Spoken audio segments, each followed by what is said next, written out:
உலகத்தறிந்தவன் புரிந்தவன் அவன் தான் கவலையில்லாத மனிதன், கவலையில்லாத மனிதன், கவலையில்லாத மனிதன்.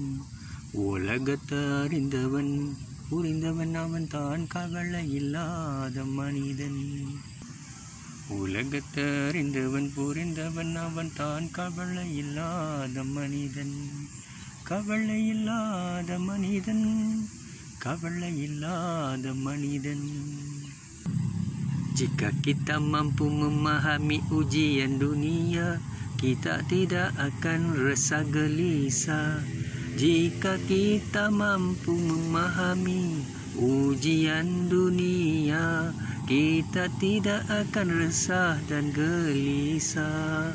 Jika kita mampu memahami ujian dunia, kita tidak akan resah gelisah.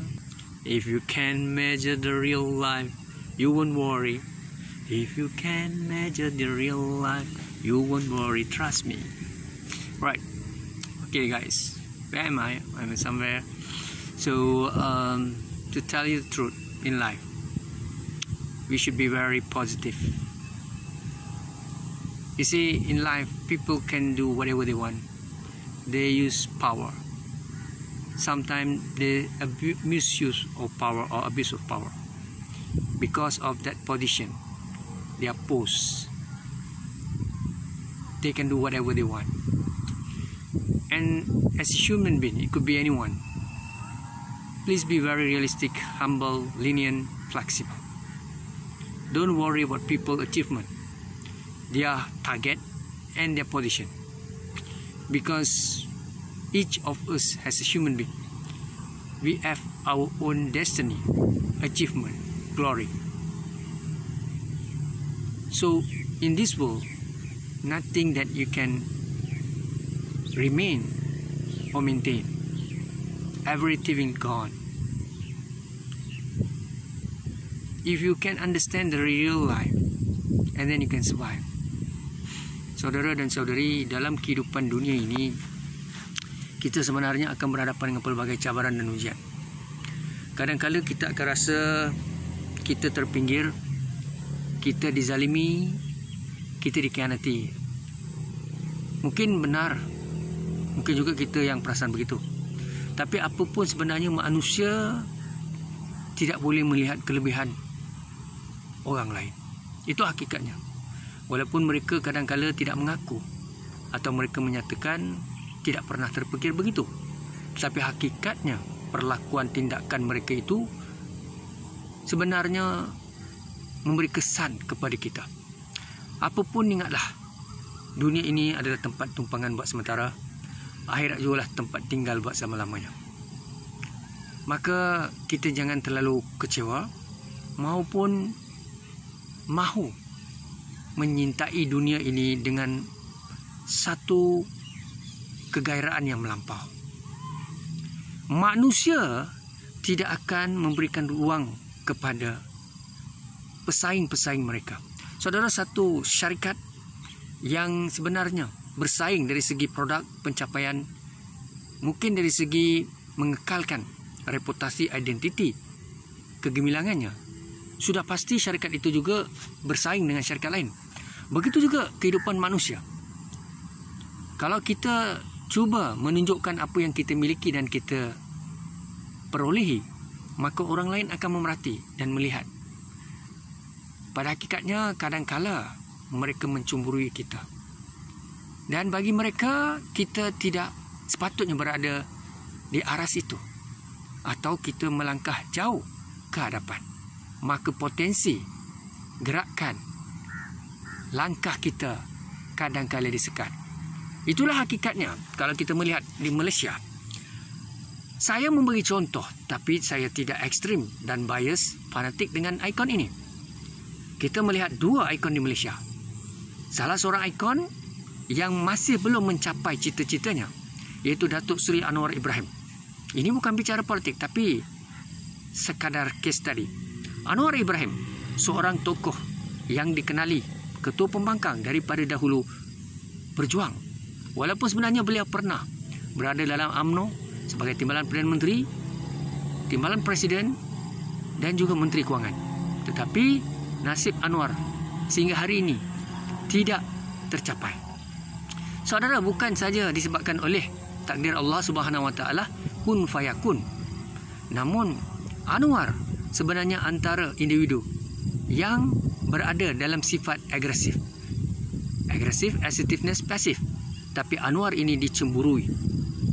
Bukan kata Anwar tidak bijak, pandai, berkarisma, mampu menjadi Perdana Menteri yang baik.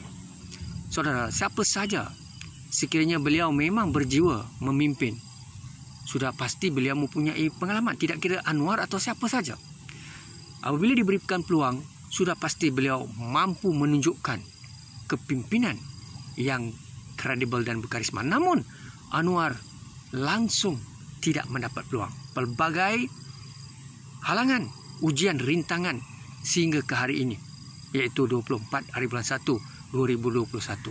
Dan apakah akan berlaku pada Anwar? Kerana kalau kita melihat, Anwar Ibrahim adalah satu tokoh yang tampil menunjukkan keberanian, kehebatan intelektual, karisma, hujah dan dalil.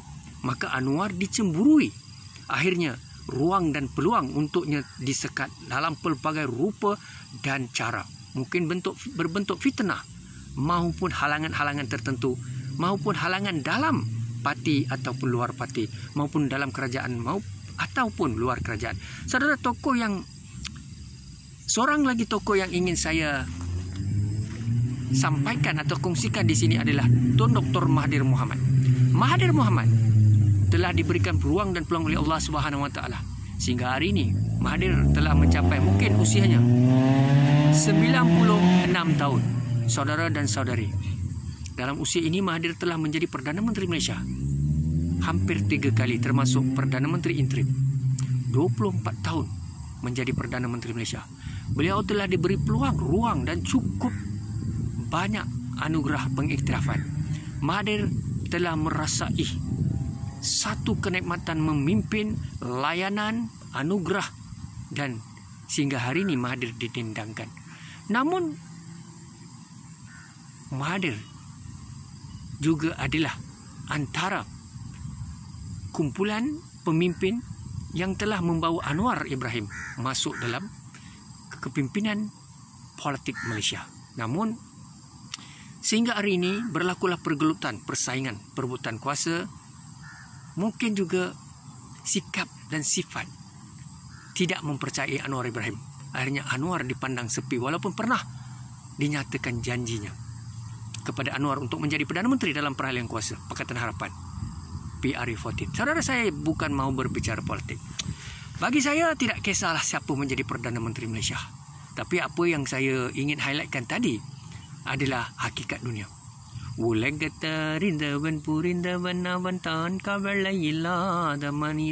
Maksud lagu ini adalah sekiranya kita mampu memahami kehidupan sebenar, realiti kehidupan, di mana akan wujud hasad, dengki, khianat, iri hati, cemburu, halangan, dugaan dan sebagainya.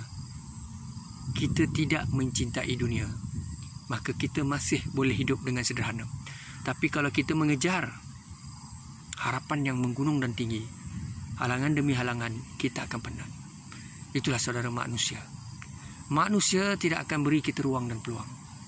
Pesaing-pesaing kita dalam semua sistem. Ini bukan cerita kita berfikiran negatif. Kerana kita positiflah, kita masih bersabar dan terus bersabar. Tapi apapun saudara, itulah hakikatnya. Kalau saudara miliki kepandaian, kelebihan, mungkin sedikit harta, keluarga yang bahagia, jangan tunjuk sangat dalam media baru maupun dalam apa saja platform, kerana akan ada orang yang khianat dan iri hati. Saudara, azan surah berkumandang, maka sudah sampai masanya untuk kita solat maghrib. Bidat, syukran dan terima kasih. Assalamualaikum warahmatullahi wabarakatuh.